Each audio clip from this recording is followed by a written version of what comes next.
Hello, welcome back to my channel. Today I'm working on Creep on June day 4.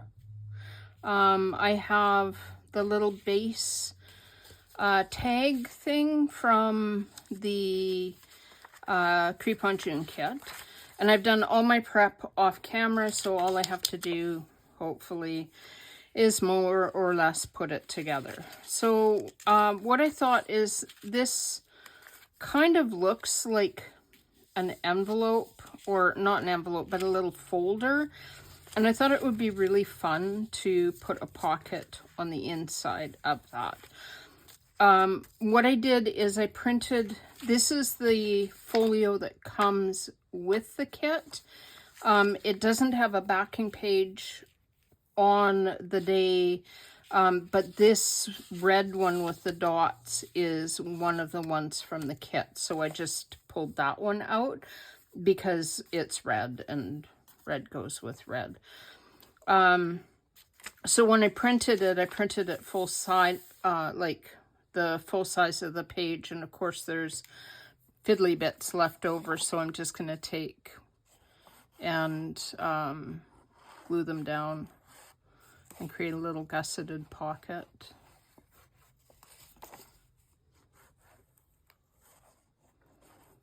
Like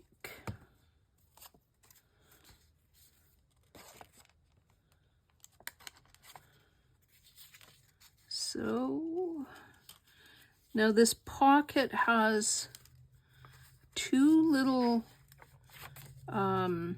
like it looks like it's meant to get a little bit bigger.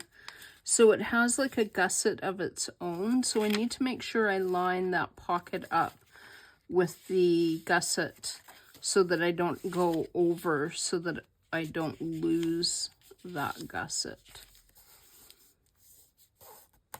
And I did put a little bit of a notch in it so it stands out a bit. And I inked around it and I grunged up the bottom with scorched timber to give it a bit of distressing. And then from this kit page, there's a hole out of it. I'll show you in a second why. I cut the image that was on this kit page, which was this one, because the little poem from today says, broken is the golden bowl, let the bell toll, a saintly soul floats on the Stygian river, the mystery which binds me still. So that kind of looks like a river. And on the kit page, this had a little tab printed on it. And I thought, well, why not make my own little tab? So I punched out just a bit of cardstock, folded it in half, used a tab punch, and notched out. It's not perfect, but it will do. And I'm going to punch. I might do it on here. On the image, there were two little, what would have looked like brads. So I would like to add those again, and I'm just eyeballing. I only printed the paper out on regular copy paper, so it might be a bit flimsy. Cardstock and copy paper together, you know. And then I have two very tiny little brads.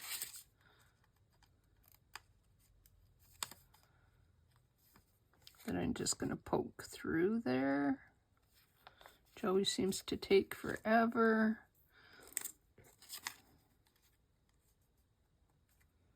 Go. Now, another thing about the brads, they do stick out considerably, and it would be nice if they didn't. So in my jewelry making kit, I have a pair of flat pliers. You can get needle nose pliers. They have ridges on them, and the ridges can leave marks. These will work perfectly fine if that's what you have. Raid your husband's hardware drawer, because he uses knives as a screwdriver, so it's only fair, right?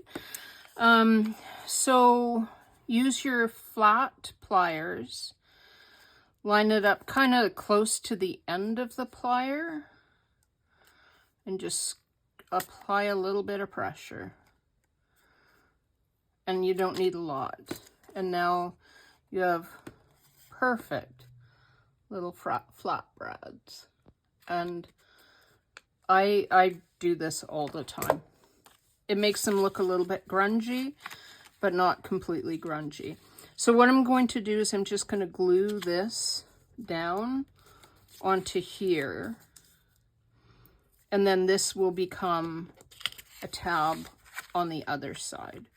And I grunged up the back of that image, but nothing more than just the scorched timber, just in case it shows.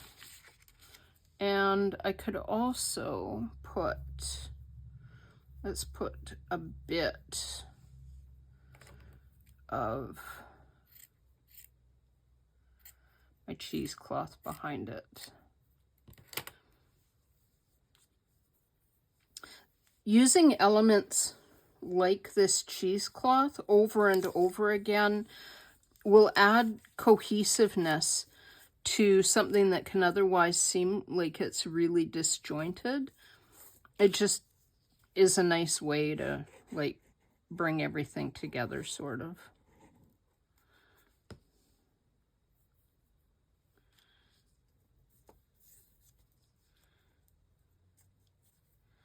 Glue that down. Not too worried about where it goes. I'm going to cut a little bit off that bottom.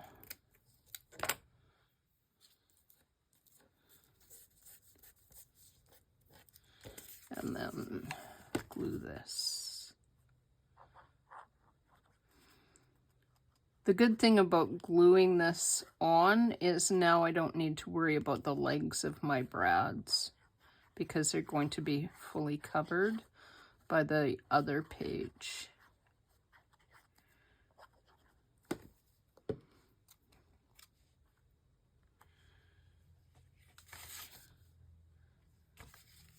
Make sure I have that nicely lined up so it's not gonna come over the edge and that it's level. And then just smoosh that down.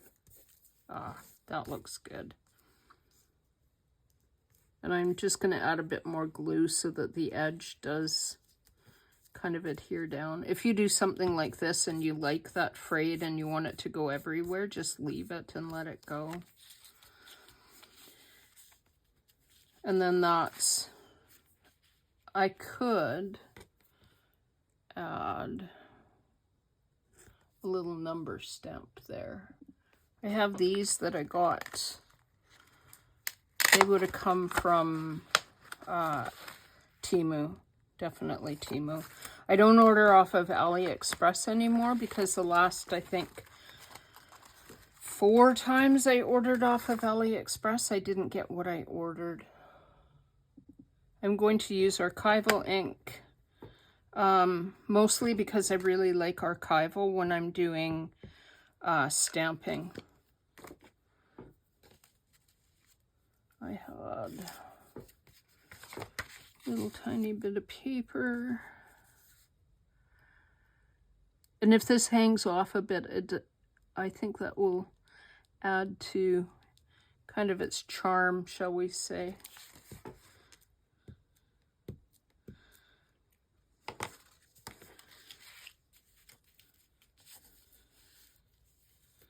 I was watching somebody's video the other day and she used her off stamps to create interest in her journal. And I was like, why did I never think of that?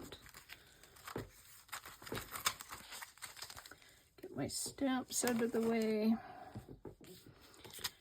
Then on the front, I just want to put this little poem. And I think I am going to add, oh, I know what I'll do. I'm going to add another one of those grungy flowers because I really like those. Looks like I should add a bit of my scorched timber to this.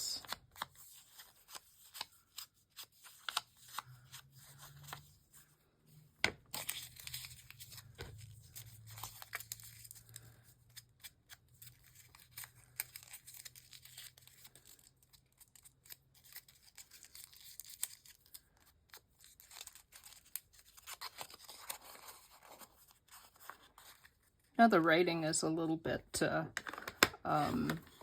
less noticeable, but that's fine.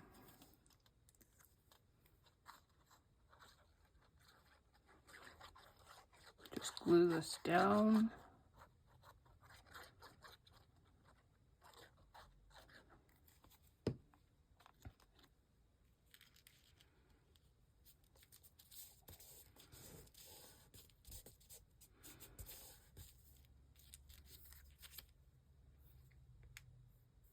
And then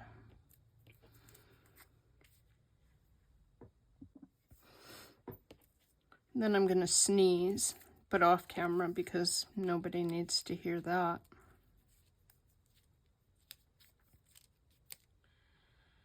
Glue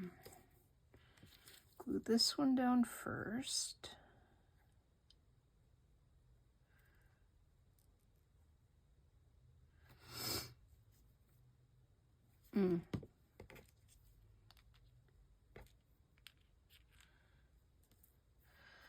With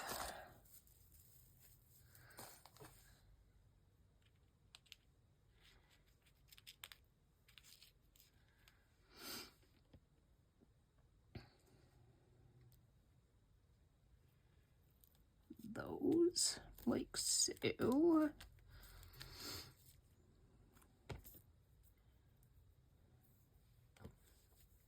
Add some cheesy cloth. Like so. Pull the leg of that flower back. Look at the way that turned out on the back of that. It's almost cooler than the front. Maybe this is the front and the other one is the back. I'm going to put glue on all the flower petals on this and then smoosh it sort of flattish. But if they come up later, it's kind of going to be part of the magic of it. And then move that this way.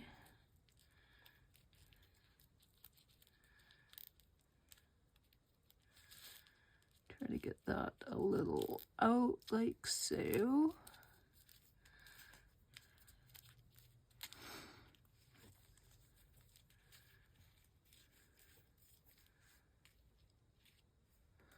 And then the little hydrangea.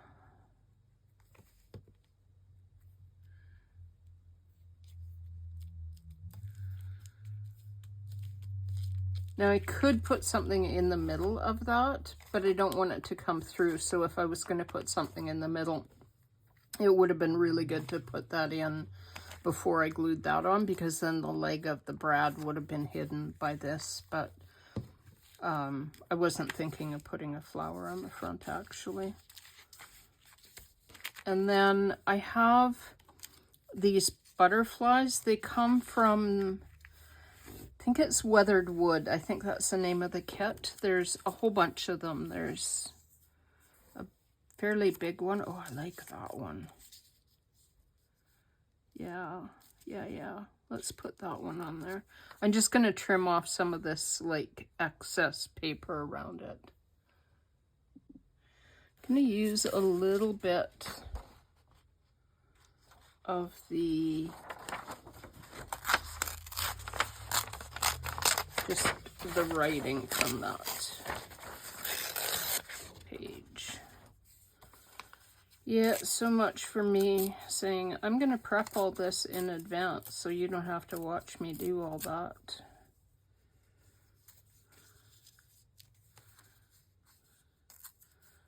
I did try. This is the thing with me and the way that I create, is that I need to kind of like put things down and then determine what else I want to put down based on how it comes together and how it looks and whether I feel it's lacking something. So I can plan everything out, but it will never be finished until I put everything on. Now I'm gonna finish putting glue on my little butterfly. I like these ones from that Weathered Wood kit because they're a little bit grungy and distressed. So they should kind of fit with the overall theme of the creepiness of the Creep on June kit.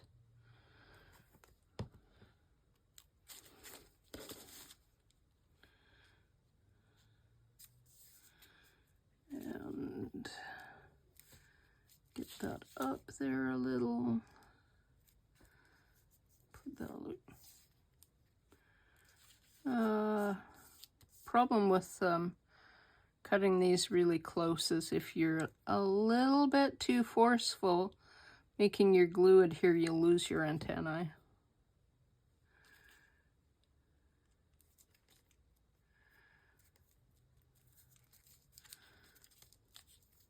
Can always draw it back in with like, I don't know, like a Sharpie or something like that. So that would be front, inside has nothing, and then I can put a tag in here. I can decorate here, like I could put a little pocket here as well, or something similar to that on the other side. This does feel like it needs something.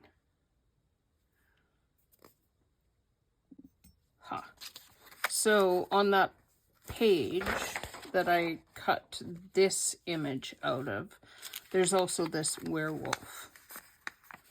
So, and he fits perfectly. Like, look at that. That is so good.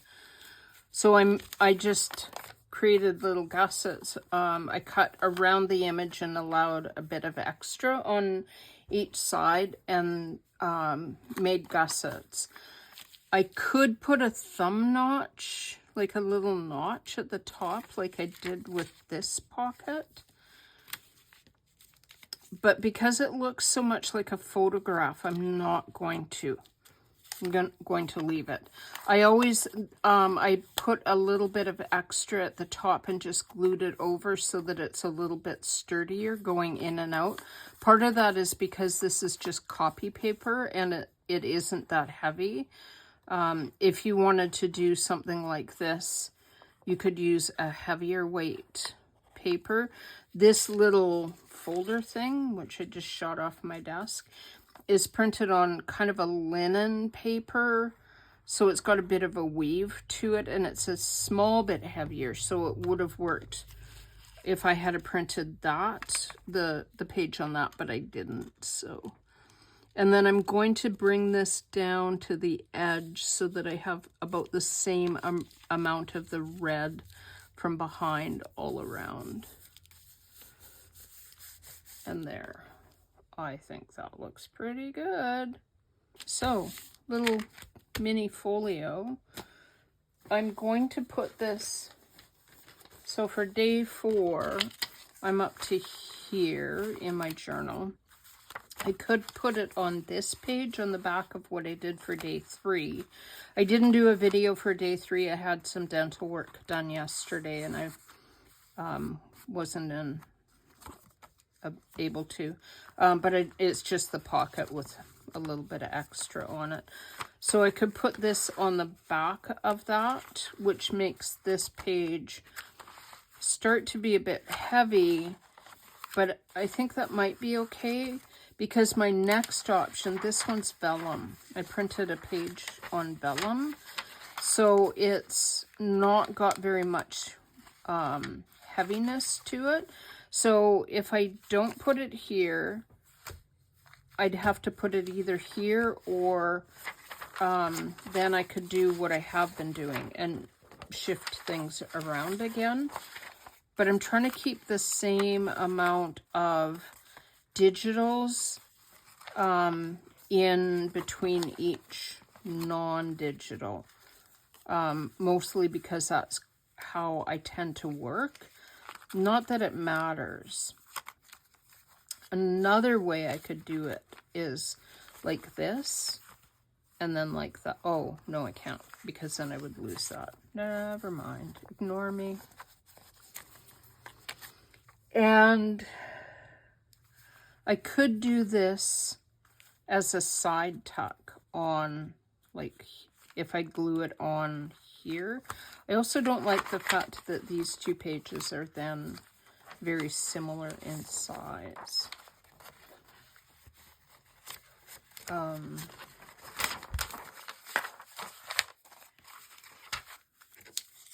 So I'll figure that out. But this is what it looks like. Basic little folio. Nothing special, nothing fancy. And until next time, I hope you have a lovely crafty day.